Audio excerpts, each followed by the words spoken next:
28শে জুলাই আজকের উল্লেখযোগ্য বিষয়। কবি বিমল চন্দ্র ঘোষের জন্ম।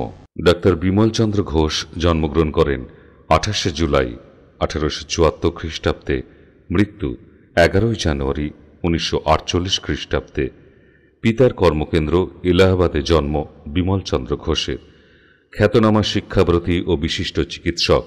লখনৌ থেকে 1888 খ্রিস্টাব্দ এন্ট্রান্স ও 1892 খ্রিস্টাব্দে বিএ এবং 1894 খ্রিস্টাব্দে এলাহাবাদের মুইর সেন্ট্রাল কলেজ থেকে অঙ্কে এমএ পাশ করে বেরিলি কলেজে 2 বছর অঙ্ক ও বিজ্ঞানের লেকচারার ছিলেন। 1896 খ্রিস্টাব্দে বিলাতে গিয়ে কেমব্রিজ বিশ্ববিদ্যালয়ে সেন্ট জনস কলেজে ভর্তি হন। 1898 খ্রিস্টাব্দে অনার্স ইন ম্যাথমেটিক্যাল ট্রাইপোজ এবং 1899 খ্রিস্টাব্দে অনার্স ইন ন্যাচারাল সায়েন্স ট্রাইপোজ লাভ করেন।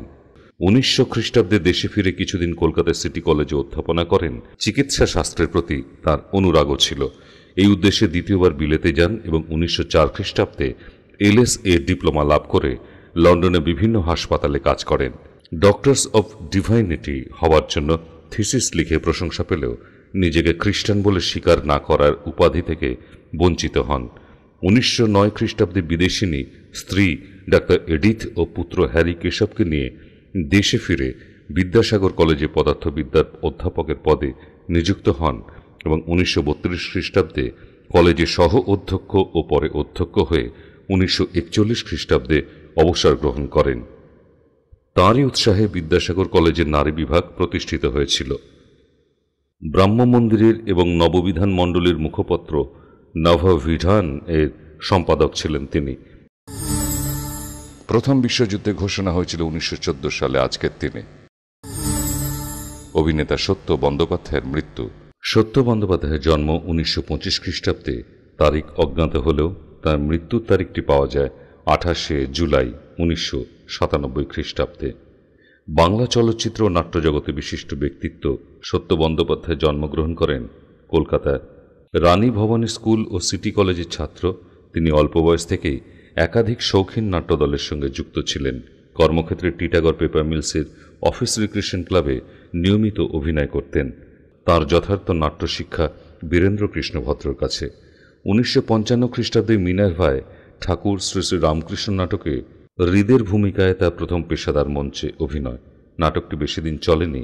পরে রংমহল থিয়েটারে যোগ দিয়ে তিনি ক্রমে বাংলা পেশাদার মঞ্চে নির্ভরশীল অভিনেতা হয়ে ওঠেন। প্রায় 50টি নাটকে তিনি অভিনয় করেছেন। নিজস্ব নাট্যদল ইঙ্গিত এবং পরে তরুণ কুমারের সহযোগে কল্পতরু নাট্যগোষ্ঠী গঠন করেন। তাঁর রচিত এরাও মানুষ নাটকে তিনি সেরা অভিনেতা পুরস্কার পেয়েছেন। তার অভিনীত উল্লেখযোগ্য নাটকের মধ্যে আছে শেষ নমস্কার, এক মুঠো আকাশ প্রভৃতি। তাঁর লেখা নহবত নাটক তাঁর পরিচালনায় তপন থিয়েটারে 1976 থেকে 1984 খ্রিস্টাব্দ পর্যন্ত নিরবচ্ছিন্নভাবে 1600 রজনী চলেছিল।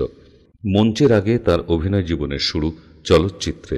1948 খ্রিস্টাব্দে ভুলি নাই ছবিতে তা প্রথম অভিনয়।